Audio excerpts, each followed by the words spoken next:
Bon, voilà, du coup, je te fais la vidéo sur ton appareil. On va commencer simplement par les modes d'exposition pour te montrer déjà tout ce qui y va. Alors, comme tu peux le voir, il y a d'un côté des chiffres et d'un côté des petits dessins. Donc les dessins, c'est si on veut faire des modes automatiques, et les chiffres, c'est un mode semi-automatique du coup, où on choisit du coup une vitesse et l'appareil va choisir euh, l'ouverture appropriée. Ça, on en discute après, plus tard, des vitesses et d'ouverture. Donc, première chose, le L, ça veut dire lock, donc c'est comme ça qu'il est quand tu le transportes, que tu n'as pas envie qu'il prenne de photos. Le petit carré vert, c'est un mode entièrement automatique. Ensuite, il y a un mode portrait, paysage, macro et sport. Donc ça, je pense qu'ils se décrivent très bien par leur nom. Et en dessus, on a les vitesses. Du coup, 2000, c'est 1 2 millième de seconde, 1000, 1 millième, etc. Si on va sur 15, 1 quinzième de seconde, 1 huitième, et B, c'est bulbe, donc il prend une photo tant que tu restes appuyé sur le bouton. Donc là, par exemple, on va prendre une photo de, je sais pas, 4 secondes. 1, 2, 3, 4. Ça, c'est par exemple si tu veux faire des photos de nuit, des photos d'étoiles ou n'importe quoi. Et pour ça, il faudrait le mettre sur un trépied. Donc là, tu as le petit filetage pour le mettre sur le trépied. Ensuite, lorsque tu vas utiliser du coup un de ces modes, par exemple, tu utilises le mode vitesse, et puis du coup, tu choisis 1 125e de seconde. Quand tu appuies légèrement, lui, dans la fenêtre ici, il va t'indiquer simplement l'ouverture qu'il va choisir. Et puis du coup, il va clignoter si jamais il manque de lumière. Parce que là, son ouverture maximum, c'est 4,5. Du coup, il est à l'ouverture maximum, mais il n'y a toujours pas suffisamment de lumière qui peut rentrer, donc il clignote. Donc à ce moment-là, on est obligé de descendre encore plus bas. J'aurai 1 60e de seconde, toujours pas, 1 30e, toujours pas. Du coup, là, clairement, on va sortir le flash. Donc simplement, on tire le flash, il sort. Et là, maintenant, il va venir marquer 4,5. Il est d'accord de l'utiliser comme ça. Après, la synchro flash, elle ne va pas jusqu'au sommet. Donc si tu utilises le flash, reste à 1 125e. Et là, du coup, hop, un petit coup avec le flash. Voilà. Du coup, ouais, bah, le flash, je t'ai montré, c'est ça, c'est tout simple. C'est assez comme ça qu'il s'utilise en fait, simplement. Et puis inversement, si tu te mets dans des temps très bas, comme 1 huitième de seconde, bon là il n'y a quasiment pas de lumière, mais si jamais je le tourne vers une source de lumière, là par exemple il m'écrit qu'il utilise, je sais pas, F22, et puis là le 22 il clignote. Donc si jamais le 22 clignote, ça veut dire que il y a trop de lumière qu'il n'arrive pas à en faire entrer moins. Et du coup pareil, il faut changer son mode. Et du coup à l'intérieur du viseur, je vais pas pouvoir te le montrer, mais genre simplement prends l'appareil devant toi. Euh, En bas il y a écrit AE, et il y a un point vert quelque part. Le point vert il t'indique lorsque tu es bien au point. Et puis il y a le AE qui veut dire auto-exposition. Si jamais il est allumé, ça veut dire que c'est bon. Et si jamais il clignote, ça veut dire qu'il y a un problème. Parce que là-dessus, on te marque l'ouverture. Et là-dedans, on ne te marque pas l'ouverture. Là-dedans, on te marque que AE. Et s'il clignote, c'est qu'il y a un problème. Donc voilà, s'il clignote, change de temps où sort ton flash. Ensuite, il y a un autre bouton ici devant, qui est le bouton avec cette étoile. Donc lui, c'est un bouton spot, ou bien AE lock. En gros, ce qu'il fait, c'est qu'il va se rappeler des paramètres que tu avais au moment où tu as appuyé le bouton. Et même si tu rechanges ta composition par après, et que par exemple il y a plus de lumière qui rentre, l'appareil lui voudrait prendre une nouvelle mesure de lumière et enfin, mettre une nouvelle ouverture,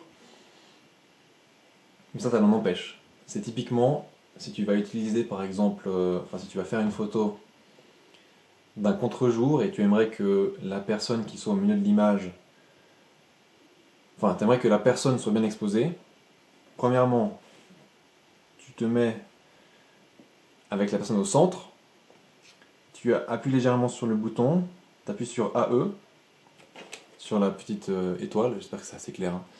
Sinon tu me poseras des questions. Donc tu les mets ta personne au centre de l'image, tu appuies sur ce petit truc là, tu peux ensuite recomposer ton image, et puis là il va pas reprendre une nouvelle mesure de lumière, quand tu prends la photo, il aura gardé ce qu'il avait à la base. Donc ça sert vraiment que dans certains cas particuliers, et c'est vraiment pour bloquer l'exposition dans tel paramètre. J'espère que c'est clair.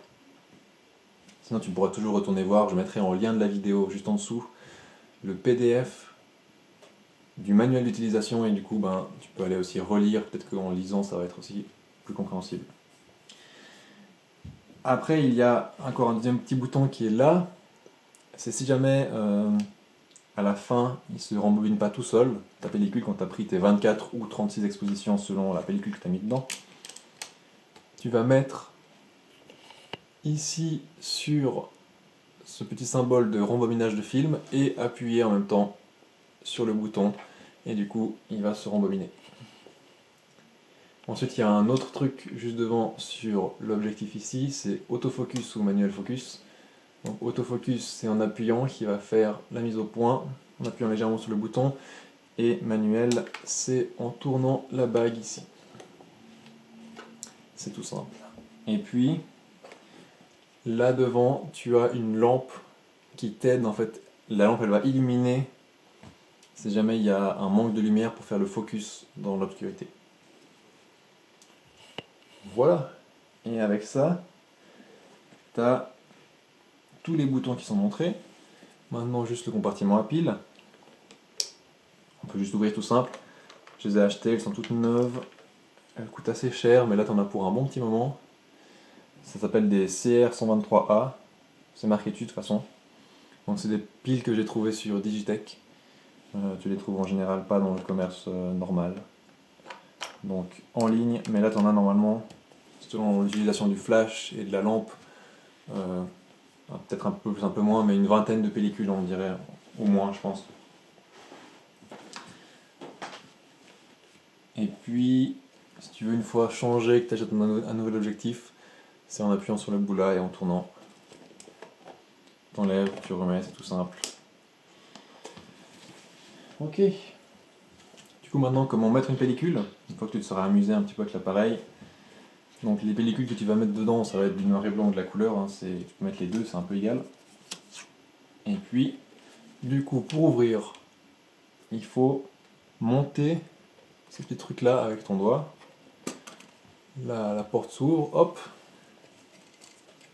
Donc, ouais, les deux petites règles, c'est de mettre la pellicule à l'ombre, pas en plein soleil, et puis de ne jamais ouvrir le boîtier une fois que tu as mis la pellicule dedans. Sinon ça va niquer toutes tes photos. Donc tu mets ta pellicule avec la petite tête qui dépasse là vers le bas. Tu vas assez vite comprendre. Attention, ici derrière il y a le rideau, juste là où il y a mon petit doigt là. Il ne faut pas le toucher parce qu'il est hyper fragile. Et puis du coup, tu vois que la pellicule elle a une sorte de languette comme ça. Il faut qu'elle soit vers le bas, donc il faut que ça forme une forme de L un petit peu si on veut.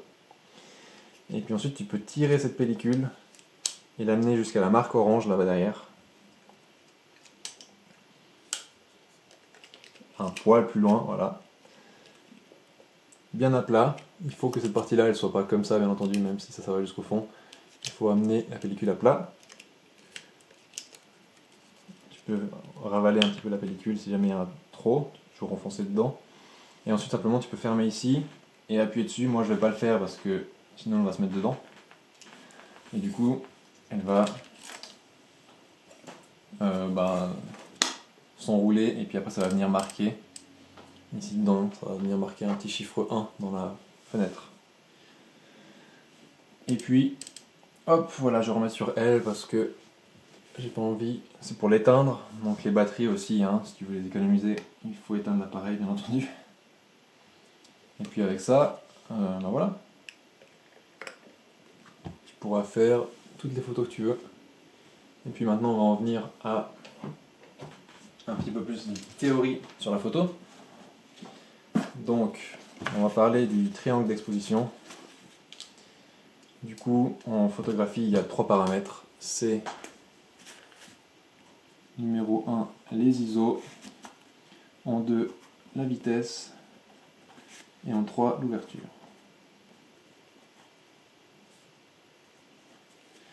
Donc, les ISO, c'est le seul point qui est légèrement différent.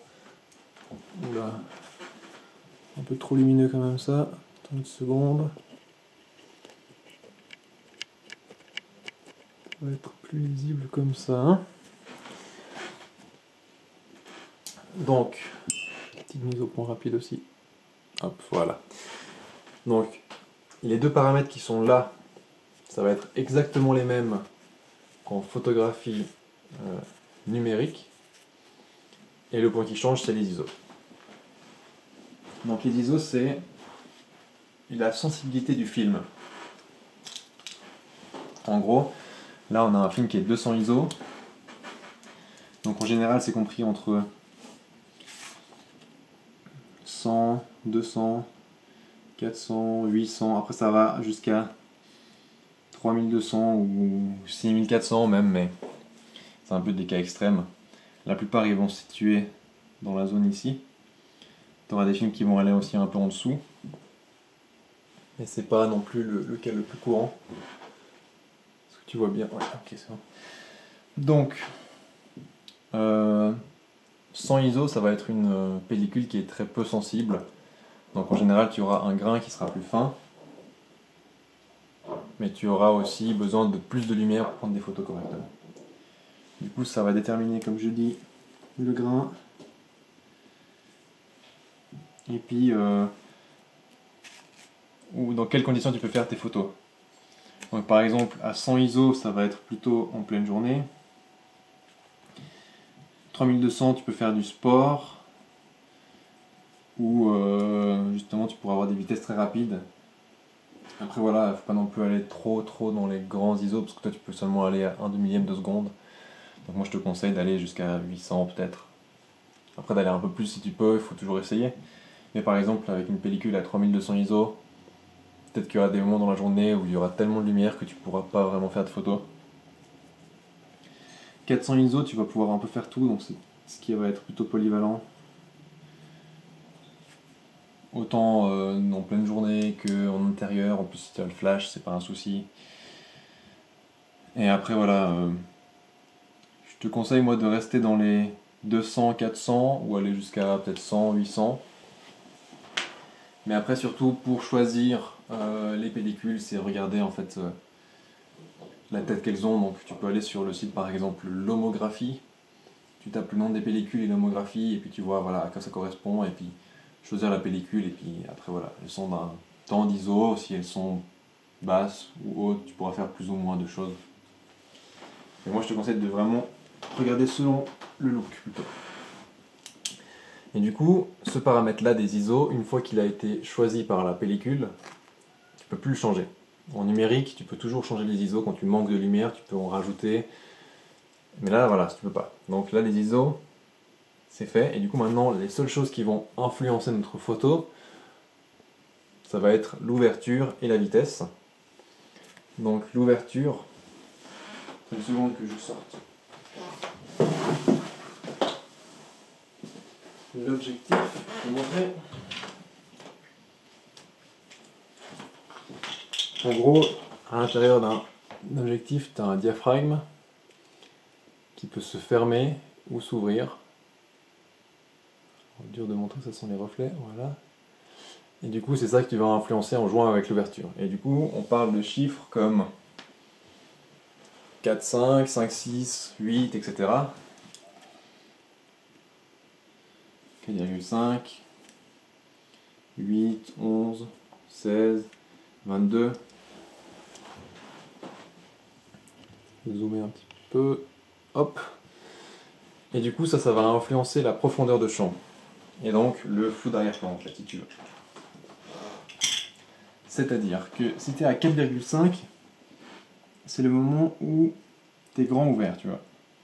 Et là, plus tu descends, plus le diaphragme se ferme, et à la fin, il reste un tout petit trou pour que la lumière rentre. Du coup, genre plus le trou est petit, bah, moins de lumière rentre, donc plus il faudra compenser ce manque de lumière. Donc soit par une vitesse plus lente, soit par une pellicule ISO plus sensible.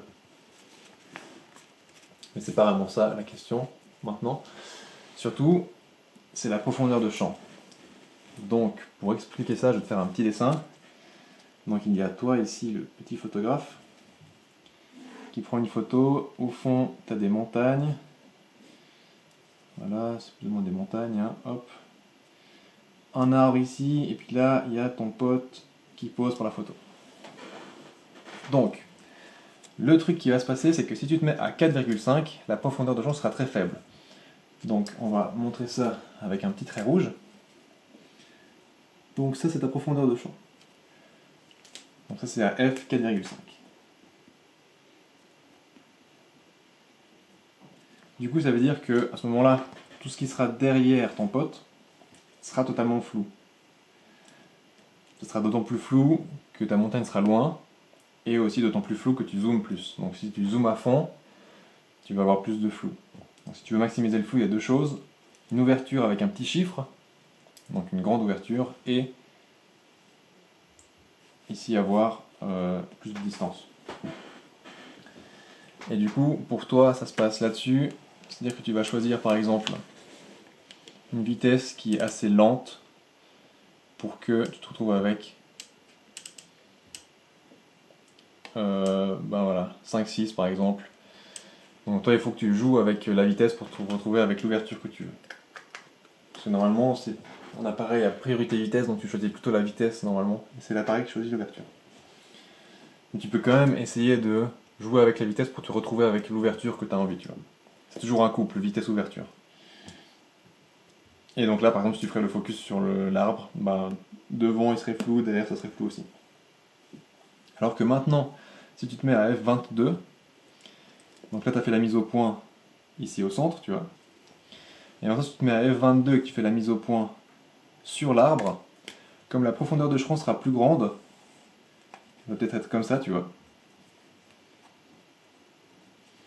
Et ben du coup, on pourrait dire que toute l'image sera plus ou moins nette, parce que justement, ben, ouais, la profondeur de champ est plus grande. J'espère que c'est assez clair. Et du coup, ça c'est le premier paramètre. Et l'autre paramètre, c'est la vitesse. Et du coup, la vitesse, c'est compris pour toi entre 8 et, allez, plap, 30, 120, 1000, 2000, hop.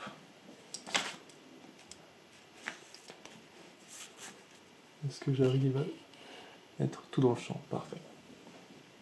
Donc 8, c'est 1/8 de seconde. 30, 1/30 de seconde, voilà. Et puis t'as compris, après, c'est la même chose pour tout le long. Du coup, moi je te conseille de rester entre 1/60 et 1/30 de seconde minimum si tu veux pas jouer avec le flou. Parce qu'en fait, c'est vraiment à partir de 30 jusqu'à là où tu vas plus avoir du flou. Il y aura deux types de flou, on va en parler tout à l'heure. Et après, à partir de environ 500 jusqu'à 2000, c'est vraiment pour moi figer le mouvement, que ce soit enfin n'importe quoi. Que ce soit de l'eau, quelqu'un qui saute, un oiseau, etc. Tu as besoin d'autant plus de vitesse si l'objet est rapide, bien sûr. Et du coup, vraiment, la vitesse, c'est jouer avec ces deux choses-là, le flou et figer un mouvement. Donc, il y a deux flous, ça va être le flou de bouger et le flou de mouvement. J'arrive à écrire mouvement, merci. Donc le flou de bouger, c'est un flou qui sera total de l'image, si on peut dire. En fait, c'est le fait que toi tu bouges, parce que légèrement tes mains tremblent quand tu prends la photo, et du coup, bah, toute ton image sera floue, en fait. Parce que c'est le cadre entier qui bouge pendant que tu prends la photo, tu vois. Donc ça, c'est le flou qu'on essaie vraiment d'éviter le plus possible, parce que c'est souvent pas un flou qui est très artistique, tu vois. C'est pour ça que je te conseille de rester vers 1/60e de seconde pour éviter d'avoir ce flou là. Tu peux descendre à 1/30e, mais en dessous, même si jamais tu fais vraiment attention d'être stable, tu pourras pas l'éviter à part si tu utilises un trépied. Donc lui, pour l'éviter, on utilise un trépied ou un flash pour ne pas aller trop bas, tu vois. Utilise le flash, comme ça tu peux aller de nouveau plus rapide, aller à un 120e de seconde, et puis voilà, éviter ce flou. Après le flou de mouvement, c'est un flou qui est vachement cool, du coup c'est là, je te conseille d'utiliser un trépied, ou pas, enfin je vais faire tes essais quoi. Mais c'est par exemple ton cadre qui est stable et puis un sujet qui est flou quoi. Donc ça, il y a différents trucs, ça peut être un filet, ou bien juste le sujet qui sera flou quoi. Du coup un filet c'est lorsque typique avec un vélo, s'il y a un mec qui passe devant toi à vélo et que avec ta caméra tu accompagnes, tu gardes du coup ton cycliste au milieu de ton champ, ton appareil, tu l'accompagnes dans le mouvement et tu utilises une vitesse de genre 1/30e, 1/15e de seconde.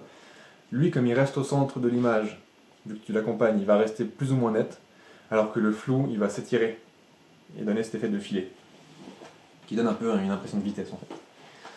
Alors qu'inversement, si tu poses ton appareil sur le sol, donc sur un trépied, et puis ensuite c'est ton sujet, genre un skater qui arrive devant, qui passe rapidement, lui sera entièrement étiré, effilé aussi. Et puis ça peut donner quelque chose de très très, très sympa, moi j'aime bien. Et après, figer le mouvement, je pense que ça parle de soi-même. Et du coup, il y a toujours un petit peu, comme je disais, ce couple entre ouverture et vitesse. Ça veut dire que si jamais tu vas choisir une ouverture qui sera grande, tu auras une vitesse qui sera élevée, genre 1/1000e de seconde.